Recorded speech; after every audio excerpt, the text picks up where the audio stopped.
for being our first guest. On this special package, it's a YouTube interaction with major stakeholders. There's one person a week, and it's a pleasure to have you here. Our guest for this week is Dr. Boniface Anibona, the founder of NAGAF and a top industry player. We'd like to start by taking you to the controversial issue of the recent inauguration of the compliance team, 100% compliance team by NAGAF, and following shortly after them with the inauguration of a task force on corruption by the sister association called ANARCA. We are aware that the CRFFN is also up against this spin-off. What are you going to say about this? Well, I think you're using a word which is to you the best option for you, the controversy. For me, there's nothing controversial about that. Okay. As far as I'm concerned. First of all, just realize the fact that NAGAF is a registered petroleum association in Nigeria. Under Part C, we operate as a commission of Nigeria. In other words, an organization known to law. The Constitution of the Federal Republic of Nigeria. And so that is basic. So you come down to Council for Regulation of Petroleum and that Constitutional Assembly, as it were, is also known to government, as it were. And they have a mandate to regulate and control. But take it basically. What we are talking about compliance is something that you don't know to any of us, because it's like somebody is trying to do a thing on the right of NAGAF. What do you mean? I'm talking about, an infringement, which is a breach to the constitutional constitution, constitutional provisions of the Constitution. The Constitution of Nigeria is supreme to any other law. Okay. And anything that is inconstitutional to it is not a law. What do I do? I have told you, you're asking me about the right, and I'm telling you, I'm not part of this discussion. The Constitution of the Federal Republic of Nigeria is supreme. Okay? So that of the Council for Regulation of Petroleum. And so our right to exist within the ambit of the law. Compliance is about our members. Okay? The major problem in our port industry at all levels is compliance to import and export regulations from the government, which you know. It is not a new thing. Everybody knows, from the customs, the NPA, the Airport Authority, the Shippers Council, the matter and all that. What they are battling with is simple. The inability of the stakeholders to comply with the law. Corruption. I'm talking of compliance, and corruption is involved in that. Okay. When you are corrupt, you're not compliant to regulation. That's the meaning about that. So what we are trying to do is to see the level of addition we could make in terms of value added, to bring down the level of, if you want to use your word, like corruption in our ports, okay, which is the basis of non-compliance. You understand? For instance, when we use the word compliance, we'll be talking about the SOP, standard regulating conditions. Let's say the custom law. If you look at section 46, 47, 161, 162, it's discussing issue of untrue declaration for custom purpose. And well, you went to seal a bonded terminal. Nobody sealed a bonded terminal. What happened, sir? That is where people are getting it wrong. Nobody sealed a bonded terminal. What happened there was we asked our members to stop what they are doing, because we are no longer, by our action, protecting the investment of our members. In other words, we need to ask the management of what is going on, i.e., the place is waterlogged, containers are on ground, and items are being destroyed. Did you bring to the notice of Shippers Council? Are we talking of Shippers Council now? Are we talking of Council for Regulation? They are both regulatory agencies. No, now you are bringing another issue. Yes. You are taking me to another angle now. Okay. Shippers Council has a mandate at a macro level to protect the interests of shippers. Okay. Members of NAGAF at a micro level, because we are not that of the government that is where in terms of coercive nature. Okay? At macro level, at micro, and macro. Okay? So NAGAF and Shippers Council on one side, protecting the shipper, the importer, the exporter. The CRFFN you're talking about is a regulatory agency of the government. Of course, that we know, we don't want to dabble into that we are still in court. No, we not. No. So you must have limit of the questions you're asking me. Okay. Because CRFFN and NAGA were in court.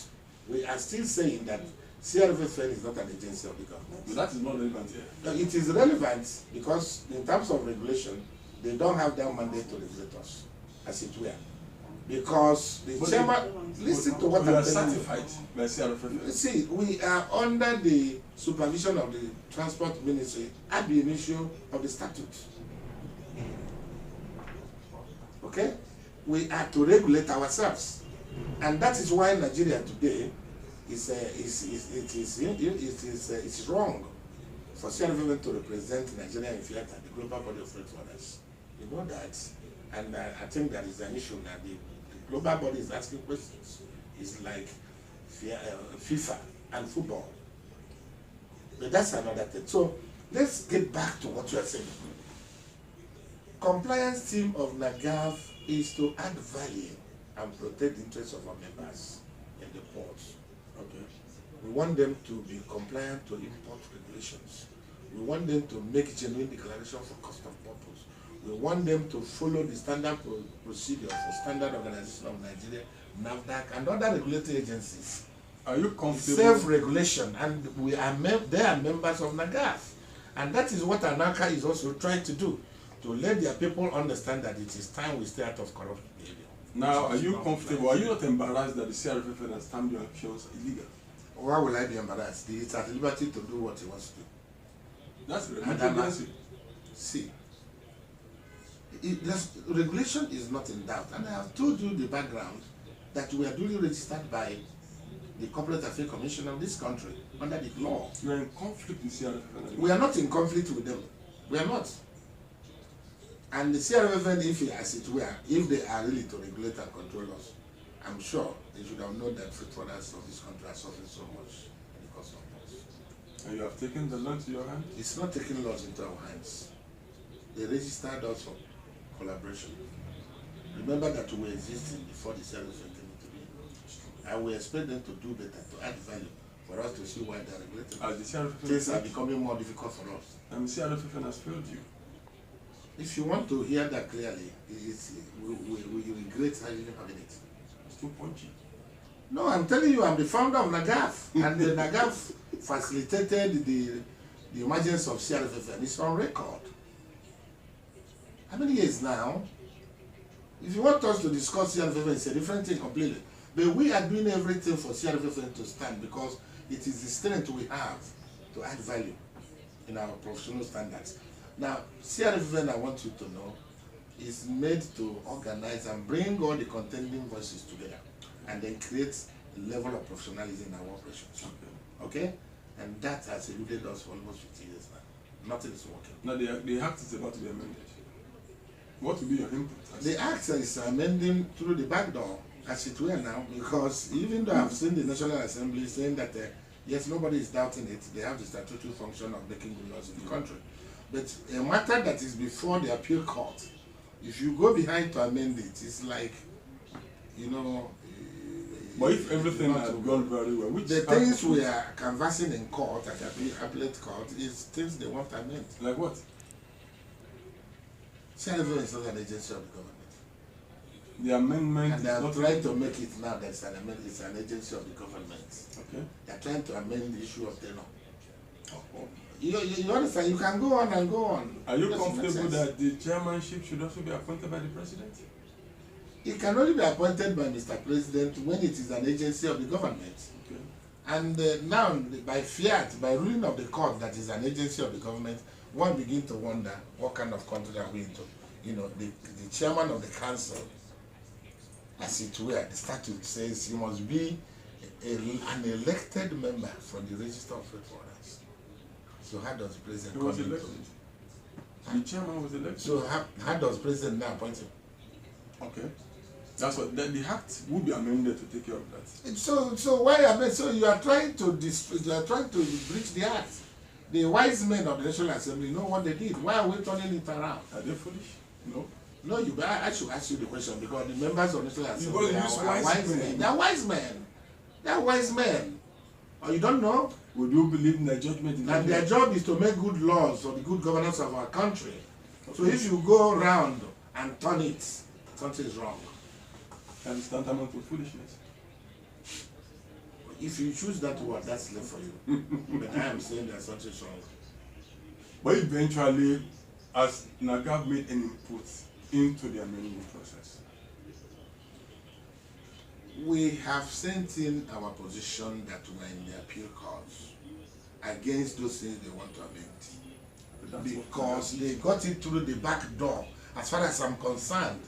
How can you say that an agency of government, that the statute says that the chairman of the council will be an elected member of the freight forwarder whose name is in the register of freight forwarders, and you turn around and say the chairman will be appointed by the state? That's a total destruction of the Council Act.